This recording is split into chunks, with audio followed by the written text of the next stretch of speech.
Okay, Freya, welcome to the Soul Edit by MZ Club. We're so excited to have you here today. Thank you so much for having me. I'm so chuffed. Yeah, it's so nice to see you again. Yeah. I mean, when was the last time we saw each other? We saw each other The flea market. at the flea market in Gangnam. Yeah, it was so nice. Do you know what? I love a good flea market. That was the second one that I'd done this year, and I think it's such a good way to like meet people in the city. I mean, obviously it's different when you're participating in it because, you know, I'm trying to be a businesswoman, but also I got to meet a lot of my followers came and we got to, you know, hang out, and yeah, it was really fun. Also that one, the space was huge. It was beautiful. Yeah, and they had, you know, they were selling coffee and tacos, and it was like they were selling tacos. Did you not see? I didn't know. Oh my god, I wish I had some. I just saw the coffee stand. Yeah, no, it was good. No, it was really fun. How much did you sell? Like, did you sell a lot of your wardrobe, or is there still a lot left? I sold a few pieces. I think I sold the most at my third flea market. I've been trying to sell a bunch of my stuff recently. Yeah. Because I don't think anybody knows about this yet. Well, I think by the time this comes out, people will know. Yes. But it's the first time I'm talking about it. Right. I'm actually moving back to London in the new year. So exciting! Yeah, really exciting. Yeah. What made you make the decision? Oh wow. Okay. Well, first of all, I'm kind of been missing good bread. I really look. Yeah, no, that makes sense. Look, I've got a bread pin. No, that's so cute. Wait, it doesn't come with the sweater. Like, you made it? No, I attached it. That's so cute. I'm really into brooches these days, and it says Bread Club on it. Oh, that's so cute. I love it. So yeah, I'm an ambassador for good bread. No, I think you obviously you can get good bread in Seoul, but you have to go through a process of like hunting it down. There are places that do it well, but yeah, no. Speaking seriously, obviously, I do miss European bread, but yeah, I've been in Seoul for 5 years now. Yeah, and I think I'm ready for a bit of Europe life. I moved to Seoul when I was 18. Wow. I know. That's a big decision. At the time that I moved, I thought I was so grown up. Yeah. And looking back on it now, I'm like, why on earth did my parents allow me to move halfway across the world at 18? But you know, but it worked out. It worked out. It worked out. You know, I've been here for 5 years now, and I feel like it's time on the 5-year milestone to try something new again. Try a new challenge. Yeah. It's a new chapter. Yeah. And I've noticed I've been missing European slow life, which I feel like if a lot of Europeans watch this, they're going to roll their eyes. But in Korea, sometimes life is too comfortable.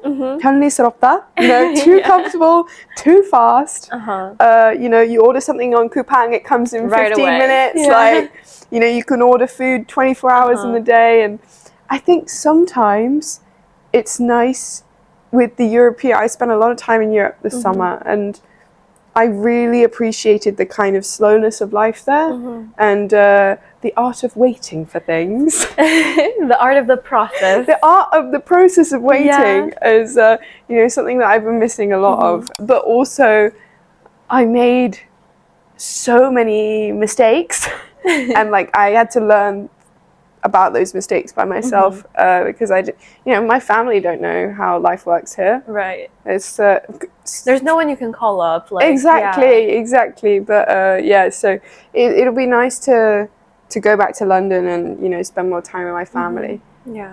I'm really looking forward to it.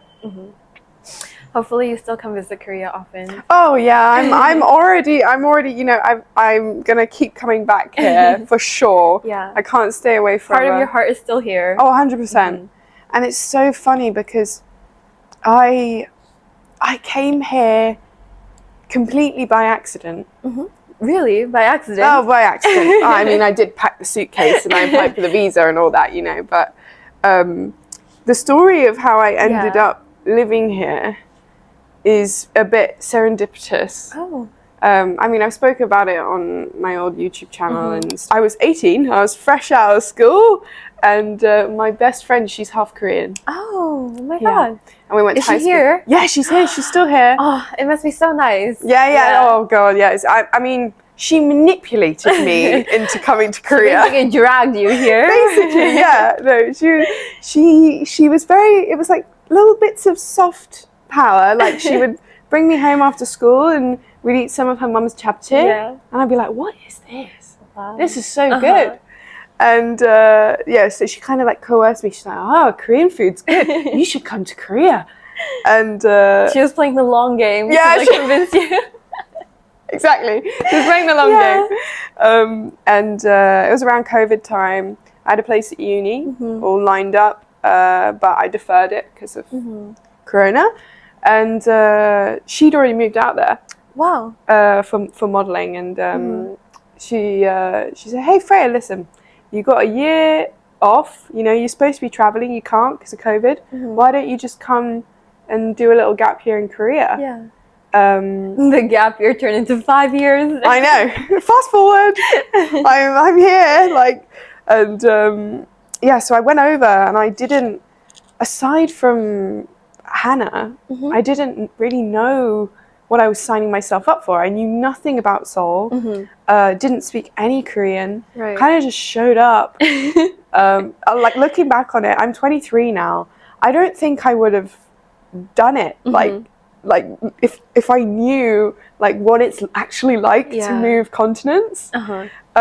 I think there's something about being 18 that is really... It gives you like the courage, like a crazy courage. So true. It's like I was so fearless and kind of naive in a way, but I'm glad that I was. And I ended up, while I was out there, I didn't learn any Korean. And then I went out the day after my first... I went out after my 2 weeks of quarantine that we had to do.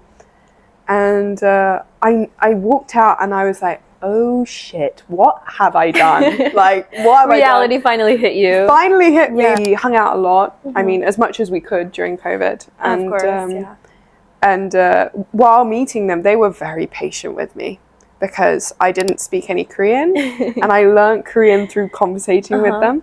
Oh, that's the best way to learn. Yeah, totally. Like, it was honestly like learning like a baby, you know? Like, I was just kind of... picking up bits and pieces. Exactly. Yeah. I was just copying the words that people were saying. And then after about 3 months, I ended up working in a coffee shop. Oh, that's so cute. It's very cute. But also, I don't know how I landed the job. In what area? I'm so curious. Okay. I got it in Seongsu. No, that's so cute. Okay, but also 5 years ago, it wasn't that big yet. No. Yeah. Back then, it was very much like, I feel like Seongsu now is a little bit like Disneyland. Like, do you know what I mean? Oh my god, yeah, like it's very like it's like going to an amusement park and there's always attractions everywhere you turn. Everywhere you look, there's like free stuff everywhere. You sign up for this, you get a keychain. You sign up for this, you get a bag, you know. But back then it was really just a lot of 회사원들 and like factories. It was just starting to get trendy. I feel like it's what 물레동 is now, you know. 물레동 is a little bit, still a little bit edgy, getting a little trendy. But yeah, so I got the job. It was a very, very grumpy 할아버지 who, I don't know why he hired me. He was just like, wanted to take a chance on you. He was like, 뭐 일하면서 배우면 되지 뭐. 한국말. And I was like, oh, okay. And then I remember being so nervous the day before my first day of Aruba. Because it was 3 months into being in Korea. And I was studying so hard the night before because I'd never looked at a book at that point. So I was going, okay, cafe latte is cafe latte. And then cappuccino is cappuccino. Okay. And I was like learning. And also I am terrible at maths in my own language. But now I'm having to 계산 in Korean and tell them the numbers. Oh, you have to think of each one. It was, so I was really nervous. On my first day, I was at the POS. I was literally just shaking. And the first customer comes in. And I'm like this. And they come up and they don't look up from their phone. So I don't think they've noticed that I'm a foreigner. Right. and they go, 두 잔, like this. Yeah. And I'm like, I didn't learn what this word was. And I was like, kind of looking around, I was like, what is an I don't know, this wasn't on my list of coffee drinks, right? So I go find the manager, and I'm like, oh no. What is It's like ice americano. I was like, okay. Oh, and then the customer soon realizes that I'm definitely not Korean, and was like, oh, ice americano, please. Nowadays, I feel like is one of the first words like foreigners learn in Korea. Yeah, yeah. Ashachu. Ashachu is the new one, isn't it? Yeah. Have you ever had an ashachu? No, I can't drink like too much caffeine, so I just get like normal. I used to be like you. Yeah.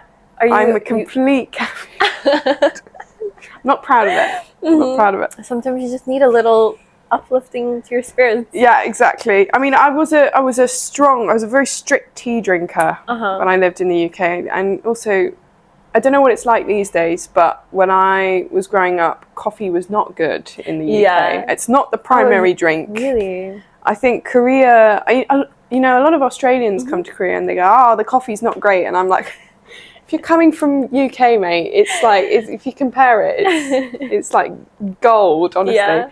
But while I was doing the cafe over, I got really into coffee. Of course. Because the 할아버지 as well, he was running a roastery above the cafe, and during breaks he would like bring me up to the roastery. And, like, explain. Explain like the sengdu and the wondu and how they roast everything. Yeah. I mean, I got really obsessed with it. And while getting obsessed with it, I started to make videos. That's when I And that's how you started becoming a content creator. Yeah, basically. It was like really long game. We're talking 5 years ago. I just made them originally for my friends and family.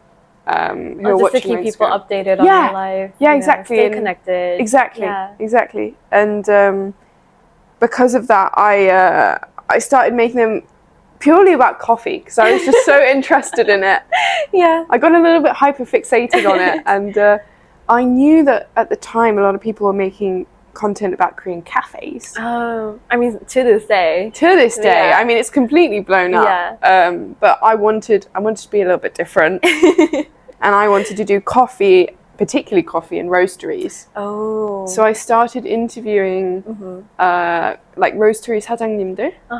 And there's a very small pocket of the internet that loves Korean coffee roasteries, and somehow they found me. And it's very niche. Yeah, it's very niche, but sometimes that's, I think, a good piece of advice to people starting out content is kind of finding a niche and like building a very niche community. And I didn't know what I was doing at the time, mind you, but I kind of accidentally fell into a niche that, started to gain a lot of popularity. So you talked a little bit about how you started as a content creator. What would you say is like a misconception people have about being a content creator? Well, first of all, it's a weird job, is it not? True. It is such like it's so strange. Like, I was trying to explain it to my 92-year-old grandmother the other day. And I came up with this analogy, which is, and this is what I told her, because this is the only way I could explain it to her. Yeah, exactly. Yeah. I said, I run a magazine online, and I write articles, or I shoot articles to put in this magazine, and advertisers now, they pay to have advertisement in magazines the same way that they will pay to have advertisement in my magazine. There are people who are influencers, and they are what I like to call lifestyle influencers, where they share their life. They're displaying their life or an image of their life on Instagram. And then there's people who are curators or online personalities, which they're more about showing things versus being retrospective and showing their inner world. They're more about sharing the outer world. I think I would put myself in that category more. I'm trying to share bits of myself a little bit more. But I know it sounds really counterintuitive, and I think this is a good misconception, is that content creators aren't private people. I know I share a lot of my life online, but there's so many things that I don't share and that I deliberately keep private. And I think it's about finding this balance between sharing enough about your life, but not sharing enough that people develop weird parasocial relationships with you. You know, it's like people can look at my page and they go, oh yeah, I know Freya, her personality's like this, her humor's like this, she likes going to cafes and or restaurants, or she likes showing off this kind of part of her life. But if somebody, you know, if you were to ask somebody like about my relationships or my family or my friends or like really personal stuff, I don't think they would be able to tell any of that through my content, you know. Of course. Like any job is hard work. Yeah. There's a lot of planning and thought put like behind everything. Yeah. Yeah. And it's so funny. I noticed, I've been doing this full time for a couple of years now, but I noticed there was a shift when I gained 100,000 followers. There was a shift in the way people started to treat me. Oh. In the sense that how people were starting, like, I think I'm scared. No, don't be like, in the sense that like when you hit a milestone that is deemed appropriate by other people, people can be like, oh, well, now this is a real job, because before it's just like some made up job. Now it's like you finally get the recognition. And you know, people be like, kind of like, I say, oh, you know, I do content creation, and then they'd be like, oh, that's nice, like, oh, that's a cute hobby. Yeah, it's a nice hobby. And it's like, no, this is my full-time job. This is what I do every day. But yeah, no, it's after hitting 100K, I mean, there's a little smug part of me that's like, now people are taking me seriously. But then also, I don't really like that part of me that's smug, because I'm like, you've always been a real content creator. It's just it's just by like kind of external standards. I'm like, now people are taking me a bit more seriously. I feel a bit better about my job. Which, I feel like you don't need to explain yourself anymore. Exactly. I think that's like whenever you're trying something new in life, like, because people will always like kind of doubt you in the beginning, so you kind of sometimes you have to give in to like those external validations a little bit. It's so true. And I think this is going to sound a little bit cocky, but I think I always knew I had good taste. No, I believe you. I 100% believe you. So just to wrap up, earlier today, you said that you have like this thing where you really like fixate on something. Is there anything you're like really obsessed with these days? That's such a good question. What am I obsessed with these days? Other than bread. Other than bread. That's difficult. No, I'll tell you what I am obsessed with. Dangan Market. I have become such a Dangan Market fiend, because I'm moving house at the minute, so I'm selling a lot of stuff. I ended up buying a lot of stuff recently. You needed to sell stuff, but I know, but there's some really good secondhand finds on there, so I've been really enjoying like scrolling through. I don't know if you're like me, I love like window shopping online as well. I do. I love not buying anything, it's just terrible. having a look. I spend too much time on it. Yeah, exactly. So probably Dangan Market. I'm really obsessed with that at the minute. Or I'm also really loving, this is a new thing, orange juice and coffee mixed together. Ooh, I've heard about that actually. Yeah.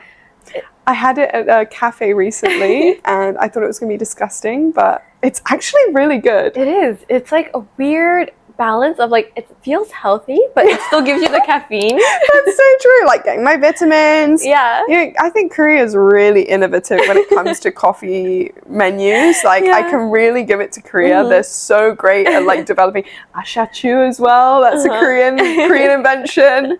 You know, so yeah, no, I'm always fixating on a different kind of Korean coffee drink as well. But yeah, definitely Dangan for sure. That's perfect. Okay, thank you so much, Amelia, for having me. Thank you so much for your time. Well, thank you for listening to me yap. No, it was so fun. Actually, when I was eating this, I just realized there's a mic on me, and I was like, I need to stop chewing, so I couldn't finish it.